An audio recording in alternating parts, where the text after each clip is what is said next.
Hello नमस्कार, मैं doctor Surendra कंसली ज्योतिष आचार्य ज्योतिष की इस नई श्रृंखला में आपका स्वागत करता हूं। आज बात कर रहे हैं हम कर्क राशि की। कर्क राशि यानी कि काल पुरुष की कुंडली के अनुसार चौथी राशि यानी कि वह राशि जो कि इमोशनल की भी है, हाईली सेंसिटिव भी है और साथ साथ में प्रोग्रेस वाली भी राशि है। और इस समय के जो ग्रह गोचर की स्थिति और 2025 को यदि लेते हैं तो 2025 यानी कि 2+2+5 यानी कि सीधे 9 अंक यदि अंक ज्योतिष के अनुसार देखते हैं तो मंगल इनके जो लॉर्ड होते हैं और 2025 के जो लॉर्ड जो गिने गए हैं वो है मंगल।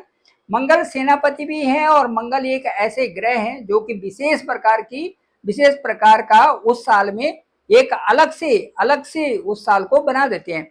2025 सबने देखा है कि इसमें किस प्रकार से बदलाव आए हुए हैं और ये सभी राशियों में है। यदि मेष से लेकर के हम मीन राशि तक देखें तो हर राशि में बहुत कुछ बदलाव आए हुए हैं और कई तरह से उतार चढ़ाव की स्थिति हर राशि वालों के साथ में रही हुई है। जब हम ब्लॉग बनाते हैं तो उसमें जो कमेंट्स देखते हैं उसमें कुछ ऐसा लगता है कि कई लोग बहुत परेशानी से भी चल रहे हैं, वो ये प्रभाव मंगल का ही है। क्योंकि 2025 में मंगल अपनी नीच राशि यानी कि कर्क राशि में ही मैक्सिमम पीरियड रहे हुए हैं। अप्रैल से अब जो देखते हैं तो मंगल आपकी ही राशि के ऊपर 2 अप्रैल से और 6 जून तक रहे हुए हैं। इसका मतलब ये जो 2 महीने का टाइम है ये मैक्सिमम टाइम उन्होंने ये कर्क राशि यानी कि अपनी नीच राशि में मंगल ने अपनी नीच राशि में बिताया है। स्वाभाविक है उतार चढ़ाव आने की स्थिति होती है जब कोई भी ग्रह अपने नीच राशि में चलता है और उस साल का वो मालिक भी होता है तो कई परिवर्तन भी होते हैं। कई लोगों के साथ में झकझोर वाली स्थिति भी होती है, कई डाउनफॉल भी होते हैं और उसके साथ साथ में उभरने के चांसेस भी तभी होते हैं जबकि कई सारी चीजें अनुकूल हों। अब अभी यदि लगाते हैं तो पहले आपकी शनि की ढैया चल रही थी और शनि की ढैया के बाद वहीं पर पिशाच योग भी बना और उसके साथ साथ में पिशाच योग भी बना। आपका जो शनि के साथ में राहु रहे तो पिशाच योग भी बना था। उसके साथ साथ में जो एक्सिस पे आए थे काल सर्प योग भी बना। इस तरह से 18 मई से और 28 जुलाई तक काल सर्प योग भी बना हुआ है। उसके बाद 28 जुलाई के बाद थोड़ा राहत था लेकिन फिर शनि बकरी हो गई थी। इस तरह की स्थिति आई हुई है और अक्टूबर में 18 अक्टूबर को जो जुपिटर हैं ये भी एक्सेसिव स्पीड में यदि तेज चाल में चल रहे हैं और उसके साथ साथ में एक्सेसिव स्पीड का जब जुपिटर का होता है ये भी 12th हाउस में है। 12th हाउस में कई प्रकार से उथल पुथल के परिणाम आते हैं, कई सारी चीजें डिले भी होती हैं लेकिन संभल के कर्क राशि चल रही है और उसके साथ साथ में परिणामों को भी संभल के आगे ले जा रही है। इसमें कोई संदेह की बात नहीं है। फिर भी कर्क राशि वालों से मैं कहना चाहूंगा कि कोई परेशान होने की तब भी जरूरत नहीं है। भाई जो भी है ग्रहों का ही है, ग्रह सबके जीवन में है और प्लेनेटरी सिस्टम जो ट्रांजिट है वो सबके साथ में है, कहीं ज्यादा है कहीं कम है। दूसरा आपकी जो जन्म कुंडली है आपका मिरर है उसके अनुसार दशा और अंतर्दशा क्या चल रही है उसके परिणाम भी बहुत कुछ परिणाम उसके अनुसार आ जाते हैं। कई लोग कहते हैं कि हम तो इसको मानते ही नहीं थे लेकिन अब मानने लग गए हैं और जब कैलकुलेशन के आधार पे हमने देखना शुरू किया तो वास्तव में दशा और अंतर्दशा में बहुत सारे परिणाम आपके साथ में आने लग गए हैं जो कि परिणाम कई प्रकार से जो है अच्छे भी हैं और अच्छे नहीं भी हैं। अब इसके बाद यदि बात करेंगे हम तो गुरु जैसे आपके 12th हाउस में है, 12th हाउस से संबंधित कई कार्यों को पूरा करेंगे, इसमें कोई संदेह नहीं है। जो विदेशों में रहते हैं उनके साथ में कई सारे पूरे होंगे और ऑनलाइन भी कई लोगों की बिजनेस भी ठीक रहेगा, ऑनलाइन कई लोगों का जो है कार्य भी ठीक रहेगा। विदेशों से इनकम यानी कि अपने स्टेट से दूर के स्टेट से आपकी इनकम स्वाभाविक है और वो वहां से व्यापार क्षेत्र भी वहां से बढ़ सकता है। यदि अपने क्षेत्र अपने स्टेट से दूसरे क्षेत्रों में दूसरे राज्यों में यदि आप जॉब करते हैं तो वहां पर उसका अच्छा प्रभाव भी आपके साथ में होगा। इसके साथ साथ में यदि कहते हैं कि जो मंगल का ही गोचर देखते हैं कर्क राशि में तो कर्क राशि में जैसे मैंने कहा था कि आपकी राशि के ऊपर 2 अप्रैल से और 6 जून तक मैक्सिमम पीरियड यहाँ पर मंगल का रहा है जो कि आपके लिए काफी डाउन और अप्स एंड डाउन का रहा हुआ है।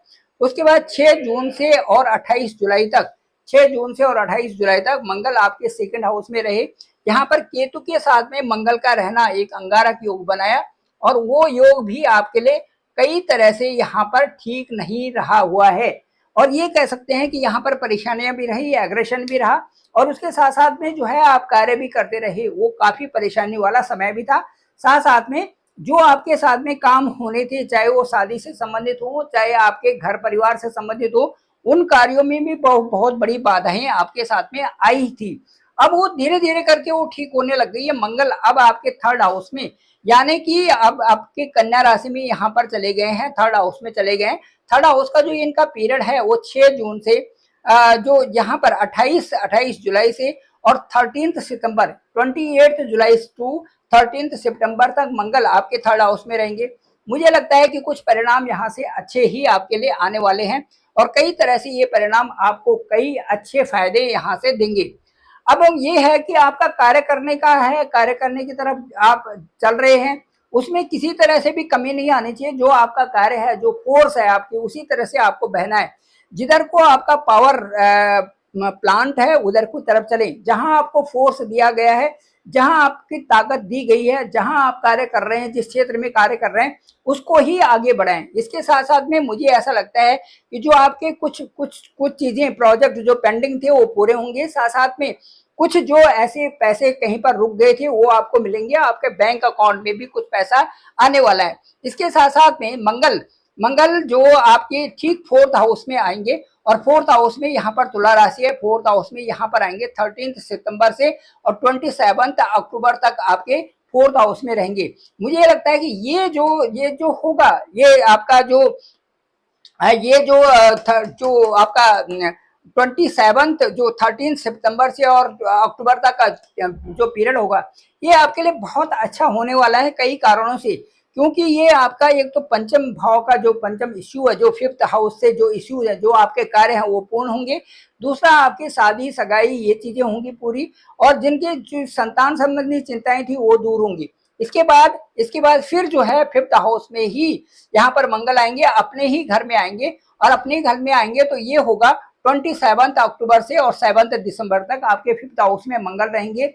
ये मार्स का बहुत अच्छा टाइम होगा, जिससे कि आपकी जो प्रोग्रेस है वो बहुत सुंदर हो जाएगी। मुझे ऐसा लगता है कि जो 27 अक्टूबर से और 7 दिसंबर तक का जो पीरियड होगा, ये चमकना होगा, ये ऐसा होगा, ये गोल्डन पीरियड होगा। ये ऐसा कह सकते हैं कि कोई सिक्का उसको चमका दिया जाएगा, या उस पर जैसे हम कहते हैं कि भाई इस पे चांदी चढ़ा दी गई हो, या चांदी का वो सिक्का बना दिया गया हो, या सोने का सिक्का चमचमाते हुए आपके सामने रखा गया हो, तो ये पीरियड आपके लिए बहुत ही सुंदर पीरियड रहेगा।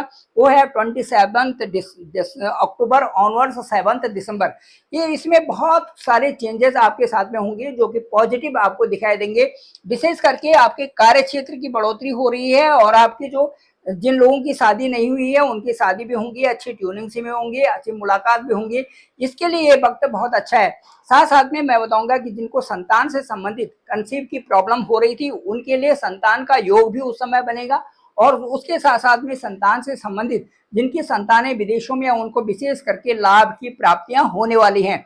विदेशों से विशेष लाभ की प्राप्तियां होंगी, क्योंकि जुपिटर हालांकि बकरी भी हो रहे हैं कुछ दिनों के बाद, 11 नवंबर के बाद ये बकरी भी होंगे। लेकिन उसके बाद उससे पहले जो ये एक स्थिति रहेगी कि 18 अक्टूबर को आपकी उच्च के बृहस्पति हो जाएंगे। यहाँ से भी 18 अक्टूबर के बाद, और मुझे ऐसा लगता है कि जो 16 जो जून 2025 है, 11 महीने का जो पीरियड है आपके लिए एक राजयोग बन रहा है, और मुझे लगता है इस पीरियड में आपको अच्छी ही प्रोग्रेस होने वाली है। हालांकि पीछे काफी उतार चढ़ाव रहे हुए हैं, लेकिन अब जो आने वाला समय है इसमें मैं भी ईश्वर से कामना करता हूं, और ये पूरी मुझे आशा है कि कर्क राशि वालों के लिए जो आने वाले 11 महीने हैं ये बेहद सुखी रहेंगे, बेहद अच्छे होंगे। और ये 18 अक्टूबर से आप ये मान के चलिए कि खुशियों का समय है। आप मेहनत करते रहें, जिस फील्ड में है उसी फील्ड में मेहनत करते रहें। आप ये समझिए कि आपका लेखनी भी अच्छा होना चाहिए और आपकी हर चीज अच्छी होनी चाहिए। कहने का मतलब मेरा ये है कि यदि डिजिट कहीं पर भी इस तरह से बनी हो, तो यदि मेहनत इसी तरह से हो, यदि ये इस तरह से लिखा गया है तो आपको उसी मोड में लिखना है।